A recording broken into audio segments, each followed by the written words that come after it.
काली देवरानी और गोरी जेठानी का करवा चौथ। काजल और प्रिया दोनों बहनें होती हैं।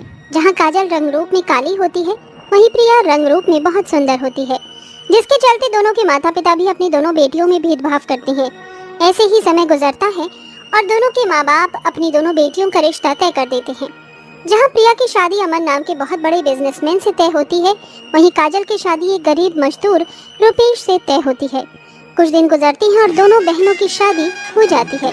ये तो मेरी छोटी बहन काजल के पति की तस्वीर है, लेकिन ये यहाँ पर क्या कर रही है?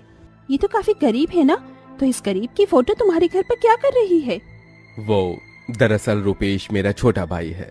पिताजी की मृत्यु के बाद सारी जायदाद मेरे और रुपेश के नाम हो गई थी, लेकिन मैं सब कुछ अपने नाम करना चाहता था।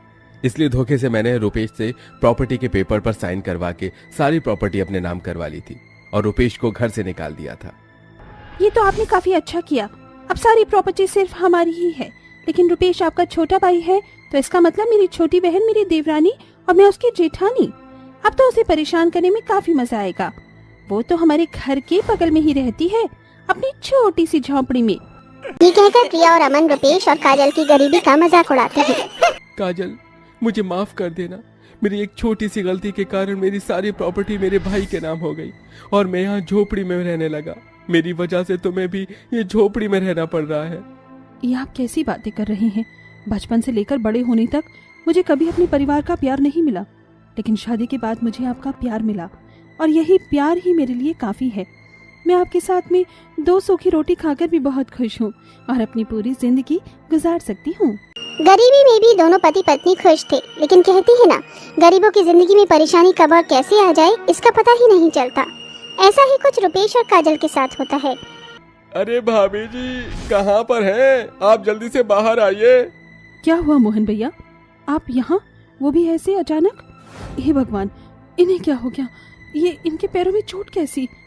भाभी जी, आज फैक्ट्री में काम करते वक्त एक अचानक मशीन में शॉर्ट सर्किट हो गया और वो मशीन रुपेश के पैरों पर गिर गई। डॉक्टर ने कहा है कि शायद अब रुपेश कभी नहीं चल सकता। ऐसा नहीं हो सकता। भगवान तो सारे अत्याचार हम गरीबों के साथ ही क्यों करता है? हम गरीबों ने तेरा क्या बिगाड़ा है? रुपेश के साथ हुई हादसे की वजह से काजल अंदर से पूरी तरह से टूट चुकी थी। रुपेश व्हील चेयर पर बैठ गया था, जिसके चलते वो कुछ काम नहीं कर सकता था। घर का गुजारा चलाने के लिए काजल अब खुद काम करने की सोचती है, लेकिन काजल को कहीं पर भी काम नहीं मिलता, इसीलिए अब वो अपनी बहन प्रिया के घर जाती है। तुम तो जानती हो ना कि उनके साथ हुए हादसे की वजह से घर में कितनी परेशानी आ गई है। मैंने कई जगहों पर काम ढूंढने की कोशिश की, लेकिन मुझे कहीं पर भी काम नहीं मिला।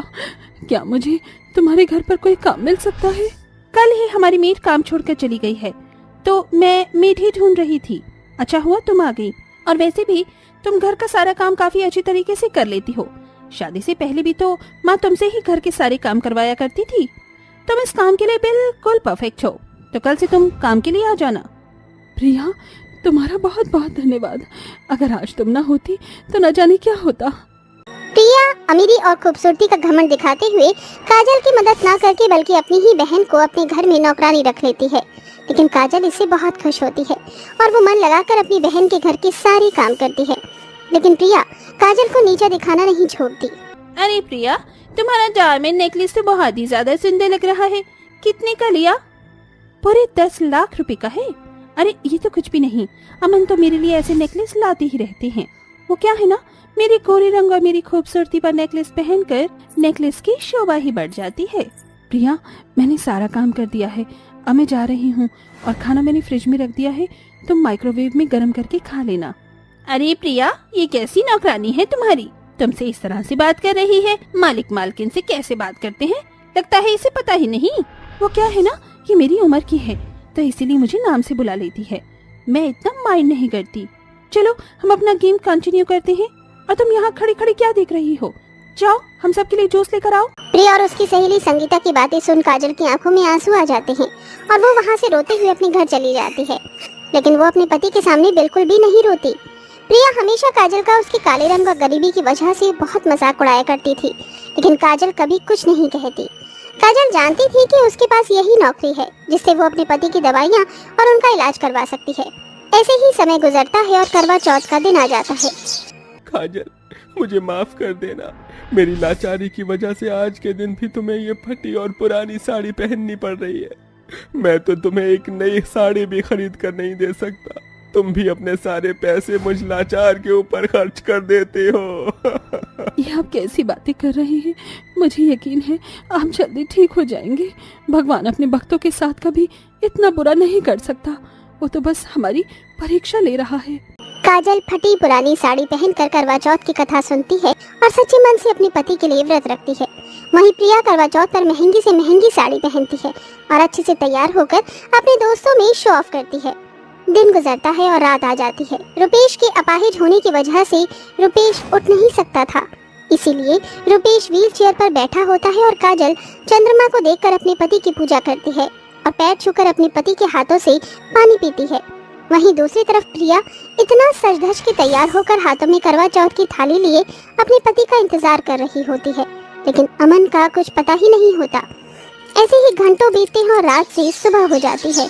मैंने रात भर आपको फोन ट्राई किया, लेकिन आपका फोन ही नहीं लग रहा था। आप जानते थे ना कल करवा चौथ था और मैंने आपके लिए करवा चौथ का व्रत रखा है। तो मैं क्या करूं? मैं अपना काम छोड़कर तेरे बकवास व्रत के लिए टाइम नहीं निकाल सकता, समझी? तुझे पैसों से मतलब है ना, तो उसी से रख।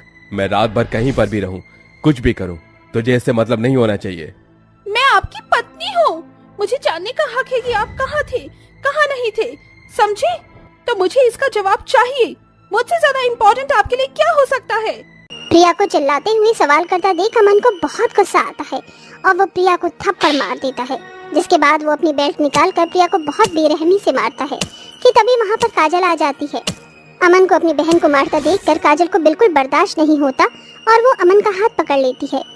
आपकी हिम्मत कैसे हुई मेरी बहन पर हाथ उठाने की? पूरी रात वो आपका इंतजार करती रही और आप सारी रात गायब थे। आपको शर्म नहीं आती अपनी पत्नी को मारते हुए? अरे आप जैसे इंसान को क्या शर्म आएगी जो अपने भाई के साथ धोखा कर सकता है, वो अपनी पत्नी के साथ क्या नहीं कर सकता? आप जैसे इंसान को जीने का कोई हक नहीं है। आज आपकी वजह से आपका भाई लाचारों की जिंदगी जी रहा है। काजल की बात सुनकर कहीं न कहीं अमन को अपनी गलती का एहसास हो जाता है। वहीं प्रिया को भी अपनी गलती का एहसास होता है, जिसके बाद दोनों पति पत्नी मिलकर काजल से माफी मांगते हैं। जिसके बाद अमन रुपेश को वापस अपने घर ले आता है और उसका अच्छे से ट्रीटमेंट करवाता है, जिसके कुछ महीनों में ही रुपेश ठीक हो जाता है और दोनों भाई मिलकर अपना बिजनेस संभालते हैं। वहीं दोनों बहनें मिलकर खुशी खुशी एक साथ रहती हैं।